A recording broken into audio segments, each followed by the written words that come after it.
just for the record, first win in, what, a couple of years? No, he's never won, Stevie. We've just named the race after him, so now we can wear it with pride.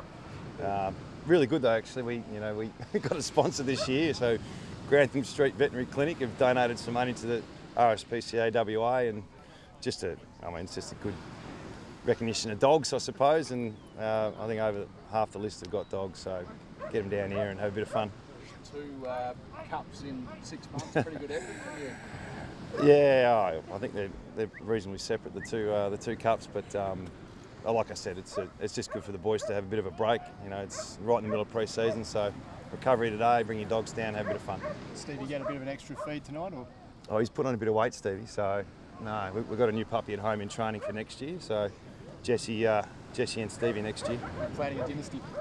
Yes, succession plan's already in place. Tell us about the training regimes tonight. What did you put in for him? Well, I took him down here on the weekend and just to scope out the area. We live around the corner, so a bit of a home ground advantage. Was there a bit of hunger to get revenge on last year? Here, Luke Shuey caused a bit of a distraction. I haven't actually put a lot of work into it, but no, they take it seriously, the boys, for about 10 minutes, and then we're all good.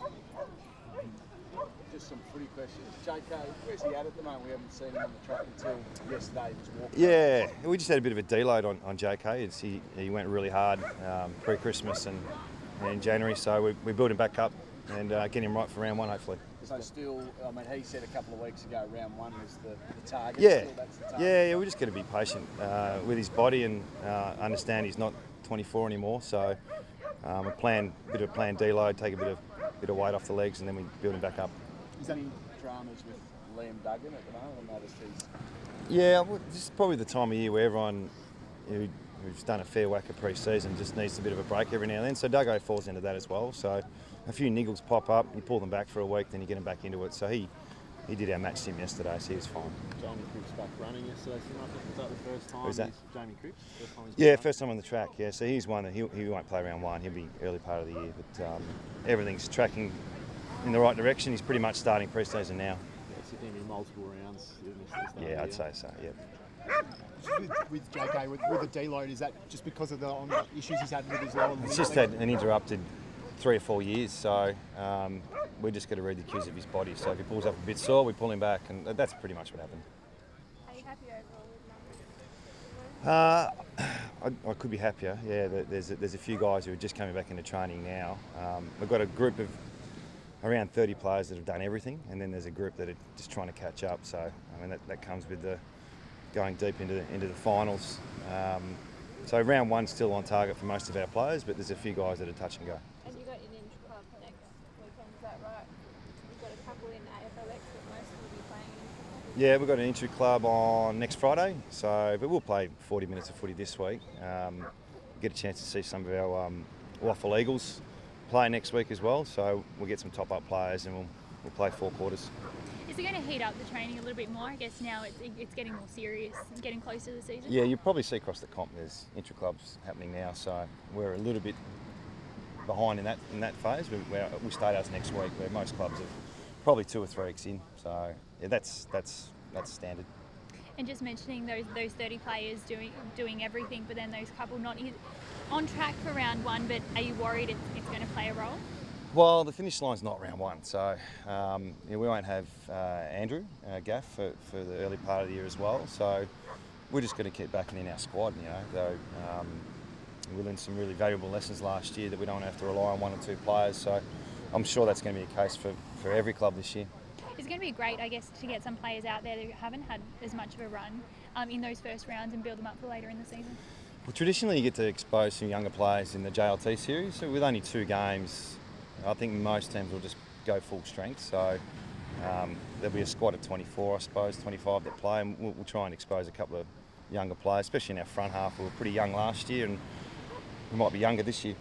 So what do you do with Gaffy? He'll play AFLX and then he can play the pre-season games. Yeah. Would he play both of those pre-season games to give you a bit of a run into the season? We haven't mapped it out fully yet, but I'm anticipating he'll want to play. It's been a long time off footy, and just to get out there and play with his mates is something he's pretty keen to do. So we'll work through that, and we've also got to work through what's best prep for round 1. So I'd say he might play both games, but manage minutes. One of those will be a derby. Will there be any chance to get rid of the mental scars from that by just playing a game, even if it's I get the feeling that you guys are going to build it up definitely more than we are. Well and truly moved on. I'm sure there's going to be some hype around it. We'll obviously help Andrew through dealing with any of those pressures, but it's been such a long time, so I think we just want to get him out there and play some footy.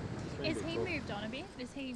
I think we've all moved on, but there's going to be some attention around it in the early part of the year, and that's the way it is. So, but that's okay. That's part of the game. There's been a bit of talk about Oscar Allen training in the rocks. Is that something you're looking at? Yeah, we're looking a little bit at that. He's 19, sorry, and we've got Hickey down at the club along with Vardy. So, but we'd like to have that flexibility if we had to go to someone like Oscar. But he's still trying to cement a spot in the side. So we're flexible with him, but at this stage, maybe it's a plan B. So one ruck and a pinch hitter potentially, is that something you're looking at? Is it maybe the rule changes could impact that if it's a faster game, more running, that sort of thing? I think we're just going to prepare for worst case scenario with Nick not being available in the first half of the year.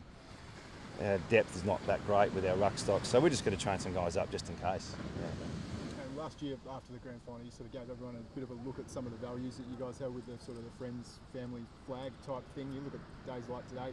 Is that something you carry on into this year, or do you sort of try and refresh that sort of thing, or how do you? Oh no, that's part of our culture. So that's a club thing, and that's not something that's contrived. It's the intangibles, I suppose. So as leader and leaders of the club, we've just got to keep an eye on it, make sure it's still alive, but there's nothing forced.